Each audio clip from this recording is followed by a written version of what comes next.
Let's look at that. Genesis chapter 7, verse 4. For yet 7 days, and I will cause it to rain upon the earth 40 days and 40 nights, and every living substance that I have made will I destroy from off the face of the earth. Now, what is your question?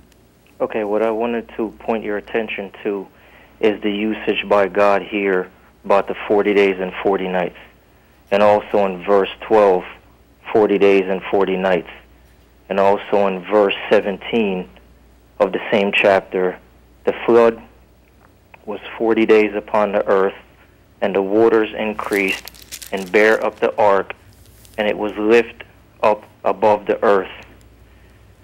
The ark, in between the moment where the door was shut and the ark was lifted up above the earth, was a period of time, and he keeps referring to the number 40.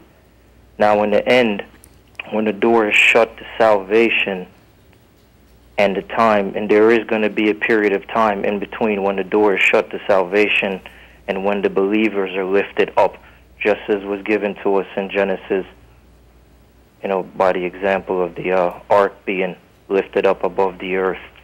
And when we go back to Revelation chapter 11, verse 11, it says, and after 3 days and a half, the Spirit of life from God entered into them, and they stood upon their feet, and great fear fell upon them which saw them. And they heard a great voice from heaven, saying unto them, Come up hither.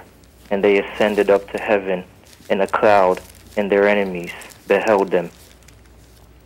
After the two witnesses which that verse is speaking of, which represents all the true believers that are prophesying that the end will come, when they were finished their testimony, which represented the ark door being closed, there was a period of time where it seemed as if what they prophesied didn't happen.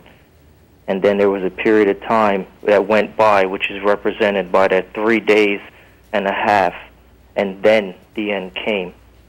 Now that 40 days in Genesis, I'm still having a difficult time figuring out if it's a literal 40 days or if it's a spiritual 40 days in the sense that it's a testing period. Well, the 40 days is literal, and the fact is that it rained for 40 days and 40 nights. It's very plain, and there's no reason not to believe that it was not literal. It had the waters went up until they were 15 cubits above the highest mountain of that day. Now, the mountains then we know were not as high as they are now. In Psalm 104 we read about that.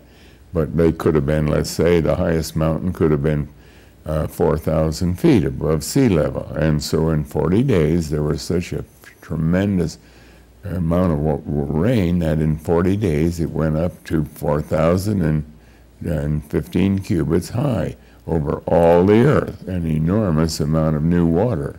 And then later on, when the flood stopped, then it began to slowly on. We read in Psalm 104 that the ocean basins deepened and the mountains rose up, and as the mountains rose up, then the water, there were huge mud flows and so on, and slowly on, over a period of 370 days, the waters were finally all gone from the face of the earth. But the 40 days, it's interesting. God took 40 days to get that much water on the earth, but and of course in the Bible, 40 can have two different meanings. It can mean the complete 4 times 10, or 10 times 4. 10 is complete, 4 is to the furthest degree, to the total end. From that vantage point, or 40 commonly is used as a time of testing. But I think in this case, it spiritually is emphasizing 10 times 4, or the complete worldwide covering of the whole earth.